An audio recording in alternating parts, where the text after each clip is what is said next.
You know, when I was a young girl, I used to watch Miss Universe on the television, and I thought, it's so far, it's so big, I can never get there.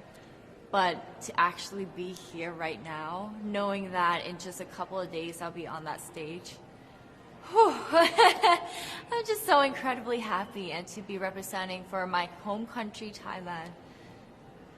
I'm in awe, I'm in shock, and it's the best feeling in the world. I'm so blessed to be here. And I cannot wait to be on that stage and really perform and make my country proud. Well, first of all, congratulations. How does it feel to be here? Thank you. It feels amazing. I cannot believe that I'm here. You know, with the COVID situation, I'm so glad that we're all here and that there's so many girls that are able to be a part of this competition. And what it makes me realize is that the world isn't that big.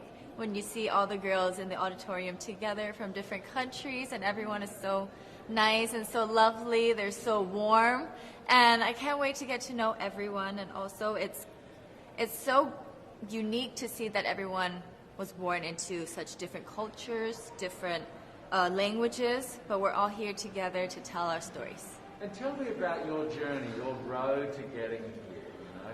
Just I know you obviously was Thailand, but the physical journey to get here, did you just hop on a plane and get here, and was that easy or no? Oh my goodness. Well, Thailand is very far away. That's one thing. And I really had to, it wasn't a struggle to get the visa, but it was a long process. And when I got the visa, I was very excited. But the journey here, the physical journey, if you can believe it, it was more than 30 hours, all the way from Thailand, yes. So I had to make a stop at Istanbul, and the layover was 8 hours there. Oh my goodness. But it was so amazing. I'm so blessed that some of my teams were able to come with me as well, my national directors. So they were there to keep me company, making sure that I'm okay, and, you know, giving all the support. And in a world of COVID where you can't have family and friends, you know, come with you potentially, Yes. How important is that support here on the ground? How important is it to know that, you know, people at home are behind you? Oh my, it's absolutely everything. Knowing that you've got that support, it is the motivation that keeps me going every day.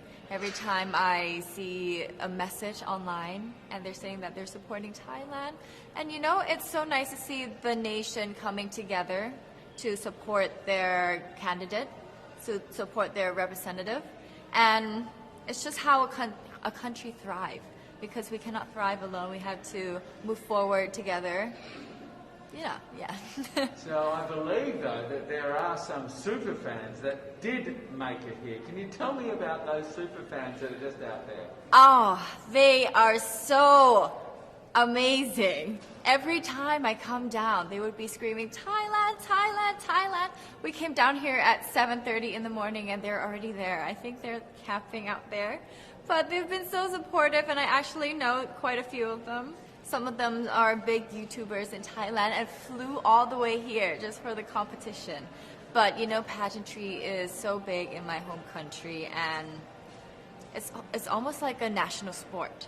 So the whole country gets behind it. They're very supportive, you know, and they're just right behind you.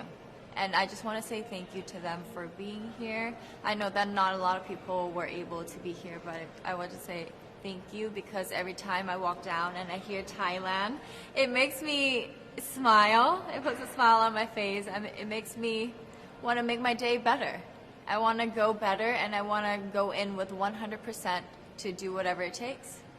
Wonderful. One last question, a couple of last questions. How has it been on the ground? How has, you know, the week sort of been unfolding? What is your day-to-day like? Give your fans at home and give our viewers a sense of what it's like. What is it like here? It is incredible. It's an incredible journey to have been able to meet all of the girls, because you know, when you know of each other online and you've been messaging, you're on WhatsApp, there's a WhatsApp group, you've been talking, but then to actually come here and meet them in reality, it's just a whole different feeling. And it's just so nice to get to know them better. and to know their stories, because each of them are so inspiring and they're so empowering, and they have different stories that make them the woman that they are today. And I think it's just unique to get to know them. In some countries, sport is like the national pastime. That's But in true. the Philippines, some might say that pageantry is the pastime. That's true. You know what? In the Philippines, we have pageants all over the places. Yes, we have pageants in the barangay, in school, national, local. That's why we really love Miss Universe. It's like it's giving pride and putting the Philippines back on the pedestal. That's why there's an added pressure as a candidate coming from a pageant-loving country. But it's a good pressure. I always look up to our former Miss Universe Philippines. They really did well in the competition. And now this is my time to show who I am, to offer what Rabia can show to the rest of the universe. So I'm very happy, and at the same time, I'm excited to make all my kababayans proud. And hopefully I do. Why do you think it is that the Philippines love pageants?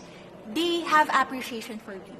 We do love pageant because we used to think that we wanted to be included in the world, I have to be honest, in the Philippines, my skin color used to be not the standard of beauty. I was obsessed whitening my skin because these are the kinds of beauty queen we see on the mainstream.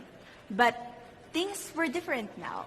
That's why I'm very proud to be a morena. In the Philippines, we call it morena. It's brown skin girl.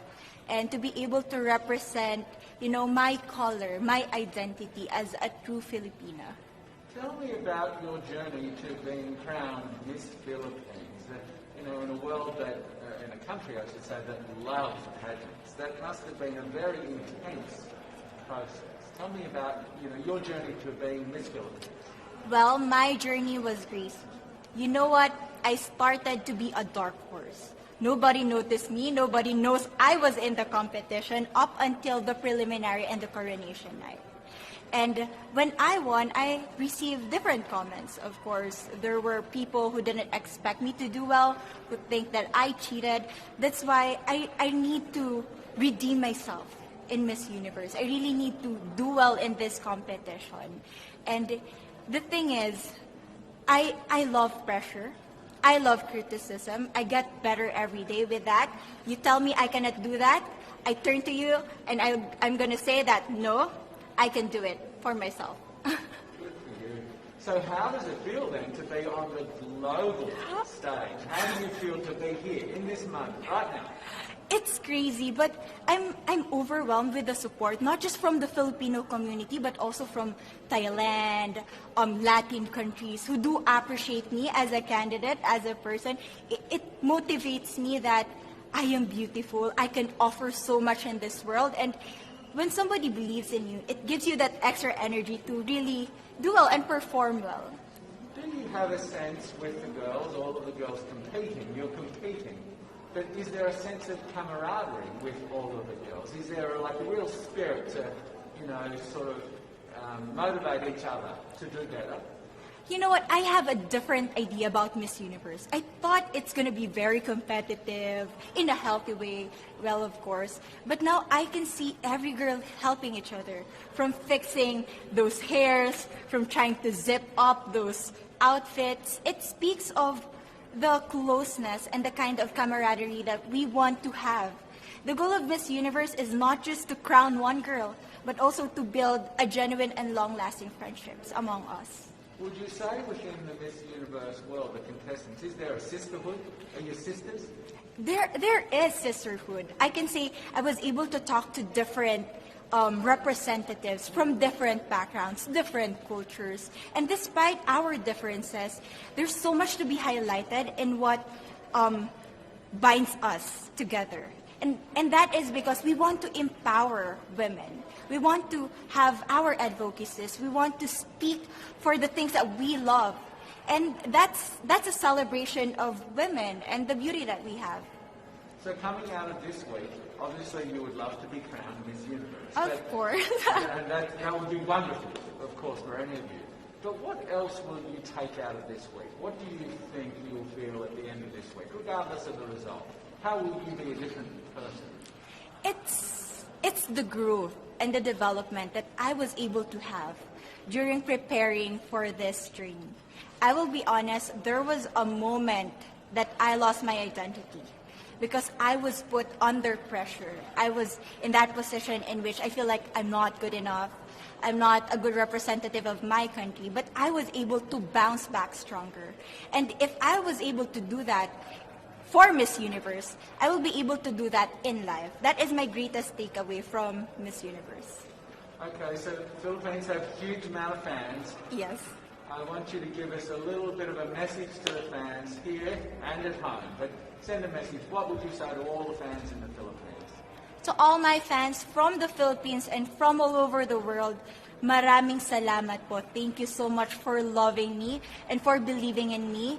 It means a lot to somebody who is so naive in this industry, who has no idea how to become a beauty queen on the first day of my journey. But because of your love and support, I was able to be the woman that I am today. And regardless of the result, I may or I may not win the crown, but one thing is for sure, I'm gonna make you all proud.